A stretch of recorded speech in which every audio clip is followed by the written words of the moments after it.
હરિઓમ વિદ્યાર્થી મિત્રો, ધોરણ 7 વિષય વિજ્ઞાન પ્રકરણ નંબર 7 હવામાન આબોહવા ને આબોહવાની સાથે પ્રાણીઓનું અનુકૂલન.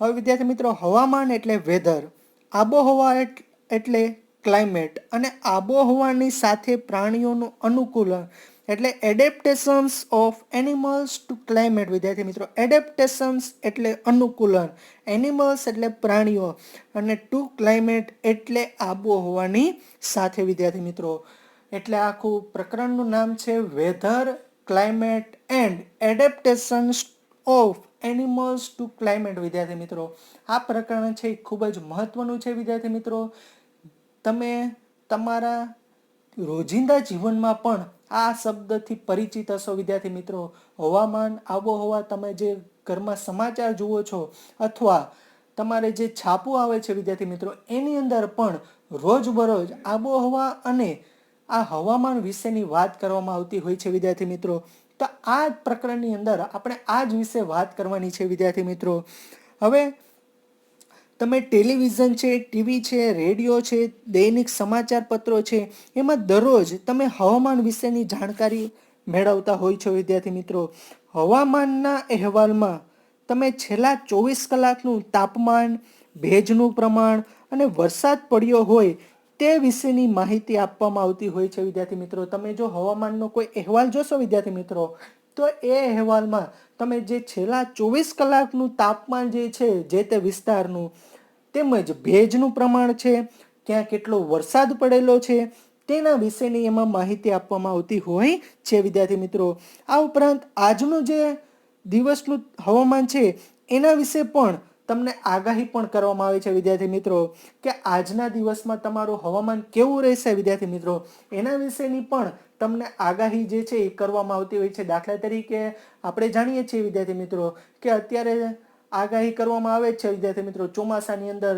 કે આગામી 2 દિવસમાં ભારેથી અતિ ભારે વરસાદ થવાની સંભાવના છે અથવા શક્યતા રહેશે. વિદ્યાર્થી મિત્રો, તો આ જે જાણકારી આપે છે વિદ્યાર્થી મિત્રો, એ કોણ આપે છે? તો કે હવામાન ખાતાવાળા આપે છે. વિદ્યાર્થી મિત્રો, હવામાન છે વિદ્યાર્થી મિત્રો એ એક અત્યંત જટિલ ઘટના છે. વિદ્યાર્થી મિત્રો, તેનું જે પૂર્વાનુમાન કરવું જે છે એ સહેલું નથી. વિદ્યાર્થી મિત્રો, પૂર્વાનુમાન એટલે અગાઉથી એનું માહિતી મેળવવી અથવા અગાઉથી એની જાણકારી આપવી, અગાઉથી એનું અનુમાન લગાડવું એ ખૂબ જ અઘરું છે. વિદ્યાર્થી મિત્રો, હવે હવામાન એટલે શું? વિદ્યાર્થી મિત્રો, તમને આ પ્રશ્ન થવો જોઈએ કે હવામાન એટલે શું? વિદ્યાર્થી મિત્રો, તો કે કોઈ પણ સ્થળનું તાપમાન, ભેજનું પ્રમાણ, વરસાદ, પવનની ઝડપ વગેરેના સંદર્ભમાં વાતાવરણની દરરોજની પરિસ્થિતિને તે સ્થળનું હવામાન કહે છે. વિદ્યાર્થી મિત્રો, ફરીથી એક વાત કહું છું કે કોઈ પણ સ્થળનું તાપમાન, વિદ્યાર્થી મિત્રો, કોઈ પણ સ્થળ લઈ લઈએ,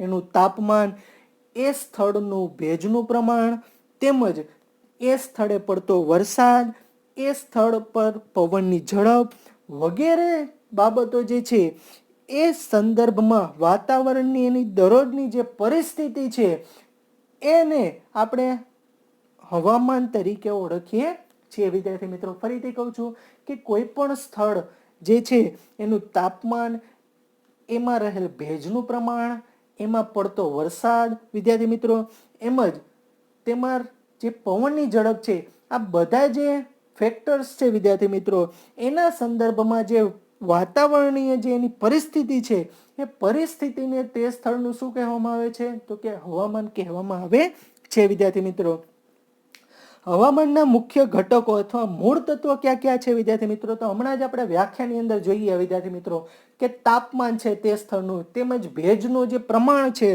તેમજ વરસાદ છે, પવન છે, આ બધા જે છે હવામાનના મુખ્ય અથવા મૂળ તત્વ તરીકે ઓળખવામાં આવે છે. વિદ્યાર્થી મિત્રો, તો હવે તમને ખ્યાલ આવવો જોઈએ કે હવામાન એટલે શું? તો કે કોઈ પણ સ્થળનું તાપમાન, તેમાં રહેલ ભેજનું પ્રમાણ, તે સ્થળ ઉપર પડતો વરસાદ, તેમજ તે સ્થળ પર પવનની ઝડપ, આ બધા જે ફેક્ટર્સ છે વિદ્યાર્થી મિત્રો, એ ફેક્ટરના સંદર્ભે આ જે વાતાવરણીય પરિસ્થિતિ છે એ વાતાવરણીય પરિસ્થિતિને તે સ્થળનું હવામાન કહેવામાં આવે છે. વિદ્યાર્થી મિત્રો, તો આના ઉપરથી આપણે કહી શકીએ કે હવામાનના મૂળ તત્વો અથવા મુખ્ય તત્વો ક્યાં ક્યાં છે? એક તો તાપમાન વિદ્યાર્થી મિત્રો, તેમજ ભેજનું પ્રમાણ, આ ઉપરાંત વરસાદ, પવનની ઝડપ, આ બધા જે છે હવામાનના મૂળ તત્વો તરીકે ઓળખવામાં આવે છે વિદ્યાર્થી મિત્રો.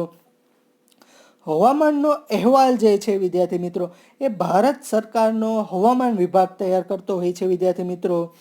હવે આ પ્રકરણમાં આપણે આ હવામાન, આબોહવા અને આબોહવાની સાથે પ્રાણીઓનું અનુકૂલન એના વિશે સૌપ્રથમ આપણે હવામાન વિશે માહિતી મેળવશું. ત્યારબાદ આપણે હવામાન બાદ આબોહવા વિશે માહિતી મેળવવાની છે વિદ્યાર્થી મિત્રો.